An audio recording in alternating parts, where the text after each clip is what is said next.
Cette vidéo est destinée à éclaircir certains points de compréhension sur les mémoires dont j'avais publié une vidéo précédemment. J'apporte dans celle-ci plus de précision sur la combinaison des blocs mémoire élémentaires pour former des blocs mémoire de plus haut niveau et sur la détermination des plages d'adresse. Je conforte tout cela avec des exemples clairs et simples. N'hésitez pas à faire des pauses vidéo afin de bien concorder les explications que je fournis avec les schémas affichés. Je m'appelle Mohamed Bellache et ce cours est destiné aux étudiants de première année mathématiques et informatique au sein de l'USTHB, faculté électronique et informatique, département informatique. Nous allons revoir en détail le fonctionnement de la cellule binaire. Ce schéma représente la structure d'une cellule binaire construite avec une bascule JK. Avant de commencer, on prendra la convention suivante. Si un trait dans le schéma a une couleur rouge, cela veut dire qu'un courant de valeur 0 circule dessus. S'il a une couleur bleue, cela veut dire qu'il s'agit d'un courant de valeur 1. On réserve la couleur orange pour le front de l'horloge CK. D'autre part, si la sortie out n'est pas prise en compte, elle sera égale à 0. Étudions le rôle de l'activation de la cellule par le biais de la variable de contrôle S. Si l'entrée S est à 0, aucun changement n'est remarqué sur la cellule binaire. Quelle que soit la valeur de RW ou celle de IN, la cellule binaire garde toujours sa valeur Q. Car dans tous ces cas, J et K égale 0, 0, et selon la table caractéristique de JK, Q égale à Q. Lorsque RW égale 0 et IN égale 0. Pas de changement.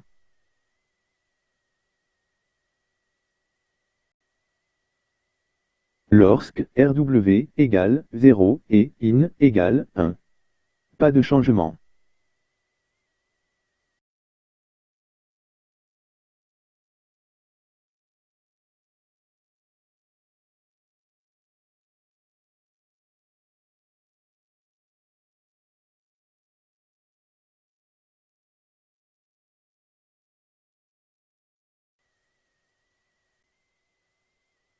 Lorsque RW égale 1 et IN égale 0. Pas de changement.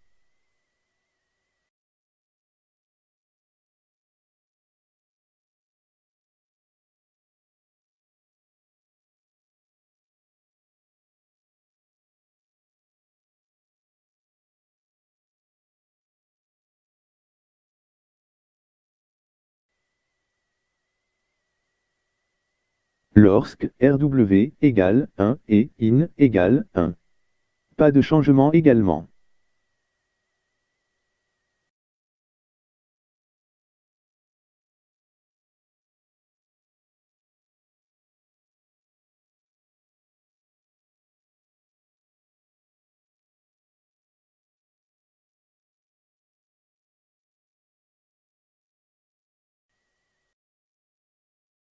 Lorsque S égale à 1, cela permet d'activer cette cellule.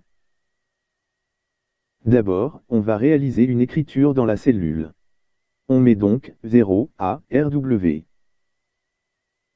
Dans ce cas, la sortie out n'est pas prise en compte.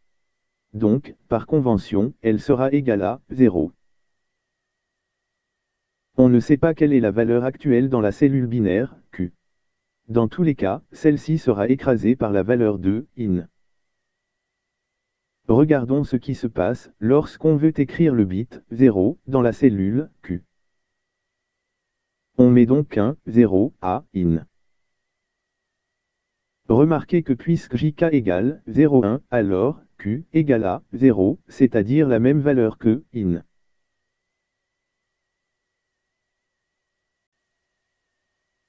Si on veut maintenant écrire le bit 1 dans la cellule Q, on met donc 1 à IN. Remarquez que puisque JK égale 1 0, alors Q égale à 1, c'est-à-dire la même valeur que IN.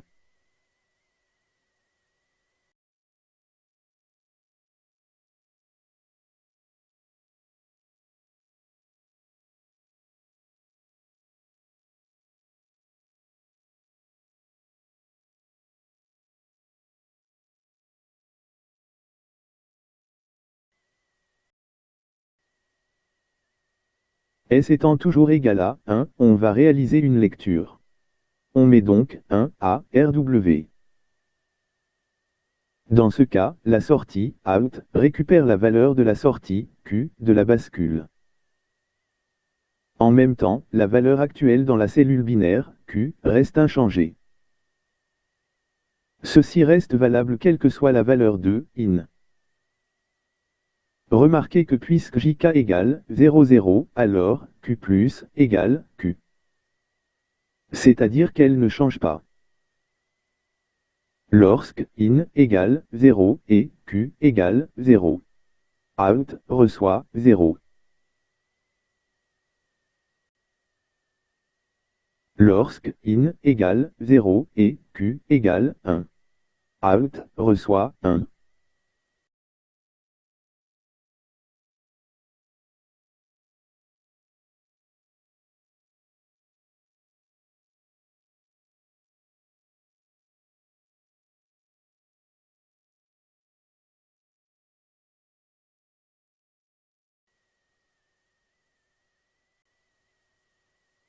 Lorsque in égale 1 et Q égale 0. Out reçoit 0.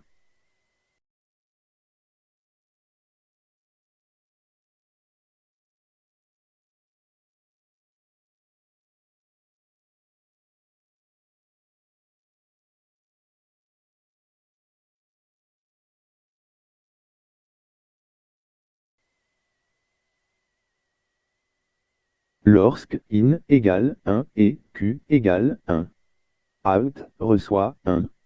C'est-à-dire que out reçoit toujours la valeur de Q.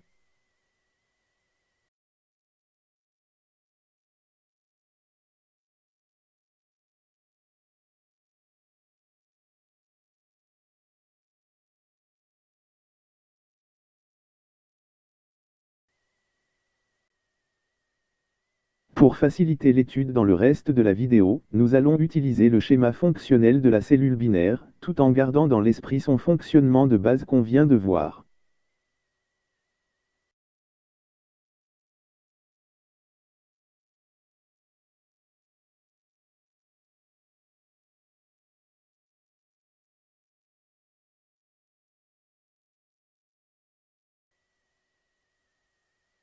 Comment former un mot mémoire?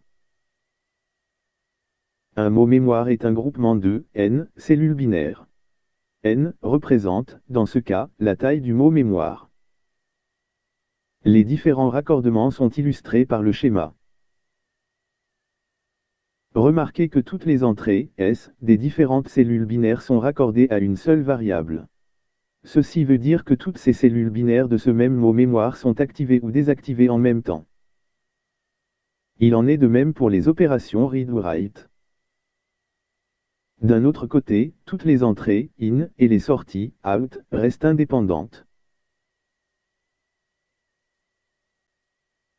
Pour la suite, nous schématiserons un mot mémoire de n bits par le schéma simplifié suivant.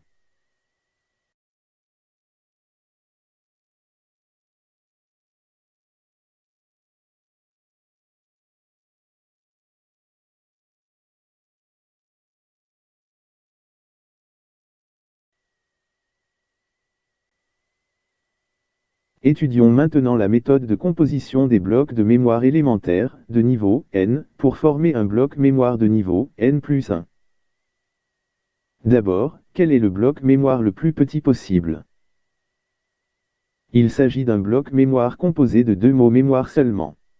Notez, 2 fois n. C'est-à-dire qu'il est composé de deux mots mémoire et chaque mot mémoire contient n bits. Le premier mot mémoire est numéroté par l'adresse 0. Le deuxième mot est numéroté par l'adresse mémoire 1. La plage d'adresse de ce bloc mémoire est donc 0 pour l'adresse basse et 1 pour l'adresse haute. On remarque que les entrées sorties, in et out, sont reliées respectivement aux cellules de même ordre d'un registre à chargement parallèle qu'on appelle le MBR.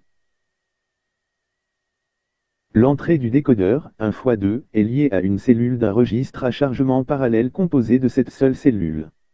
On définit le MAR comme étant la combinaison de ce registre à chargement parallèle et le décodeur. Toutes les entrées read ou write des mots mémoire sont regroupées à une seule entrée globale RW. La première sortie du décodeur est reliée à l'entrée S du premier mot mémoire. La deuxième sortie, à celle du deuxième mot mémoire. Par conséquent, si l'entrée du décodeur égale 0, alors c'est uniquement le premier mot mémoire qui est activé. Si elle est égale à 1, c'est le deuxième mot mémoire uniquement qui est activé. L'entrée S du nouveau bloc mémoire est reliée à l'entrée activation du décodeur. Celle-ci permet d'activer ou de désactiver le décodeur, comme nous l'avons étudié au premier semestre.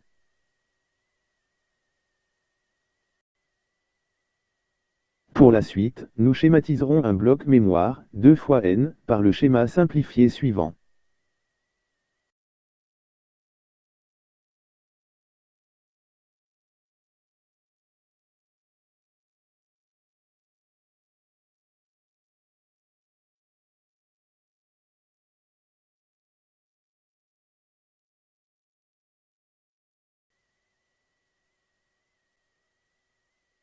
Grâce à deux blocs mémoire, 2 fois n, on peut former soit un autre bloc mémoire, 4 fois n, en cas de regroupement en parallèle, ou un autre bloc mémoire, 2 fois 2n, en cas de regroupement par série. Considérons le cas d'un nouveau bloc mémoire, 4 fois n. Ici, on augmente la plage d'adresse du bloc mémoire principal. Le schéma montre les différents raccordements. On constate que les entrées read ou write sont reliées à une seule entrée.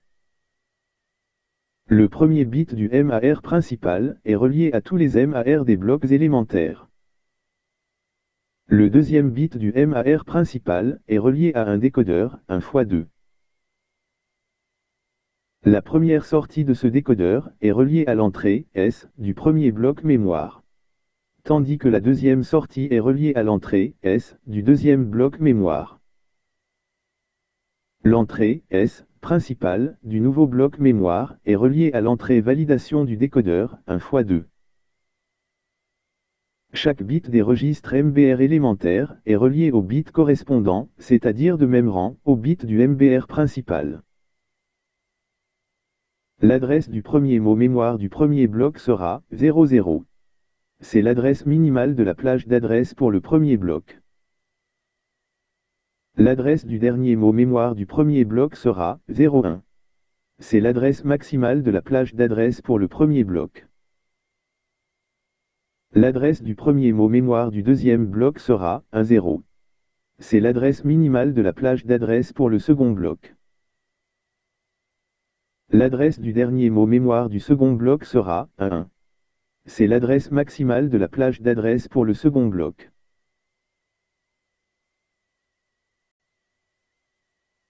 On peut remarquer que si on ajoute au MAR principal un troisième bit, on pourra alors utiliser un décodeur, 2 fois 4, et on pourra combiner 4 blocs mémoire élémentaires. On obtient ainsi le schéma fonctionnel d'un bloc mémoire, 4 fois n, comme suit.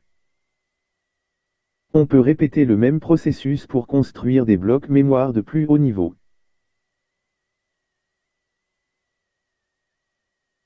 Voyons maintenant le cas d'un regroupement en série. Dans ce cas, on augmente la taille des mots mémoire. Le schéma montre les différents raccordements. On constate que les entrées read ou write sont reliées à une seule entrée. Le premier bit du MAR principal est relié à tous les MAR des blocs élémentaires. L'entrée S du nouveau bloc mémoire est reliée aux deux entrées S des blocs mémoire élémentaires. Chaque bit des registres MBR élémentaires est relié au bit correspondant, c'est-à-dire de même rang, au bit du MBR principal. L'adresse du premier mot mémoire du premier bloc sera 0. C'est l'adresse minimale de la plage d'adresse pour le bloc principal. L'adresse du dernier mot mémoire du premier bloc sera 1. C'est l'adresse maximale de la plage d'adresse pour le bloc principal.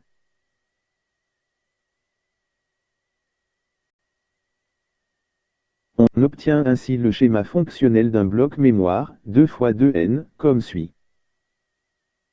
On peut répéter le même processus pour construire des blocs mémoire de plus haut niveau en série.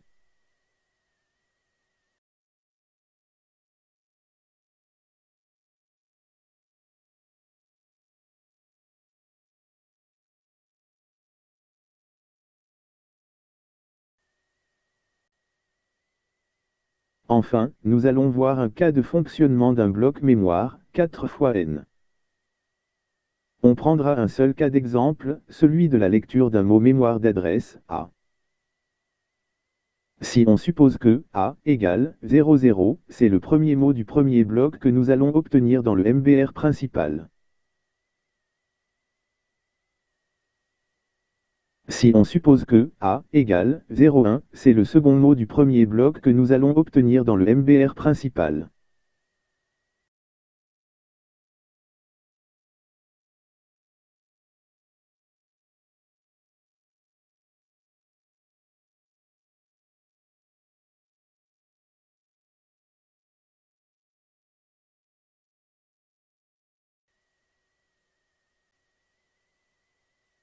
Si on suppose que A égale 0, c'est le premier mot du second bloc que nous allons obtenir dans le MBR principal.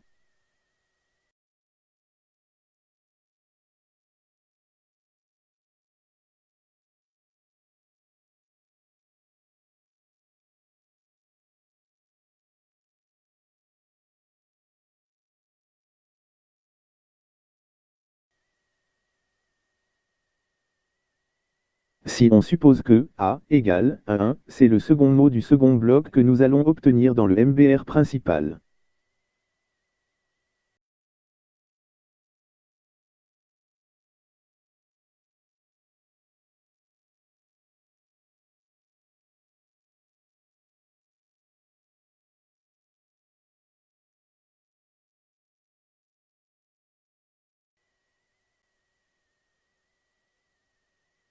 Voilà, c'est terminé pour cette brève vidéo.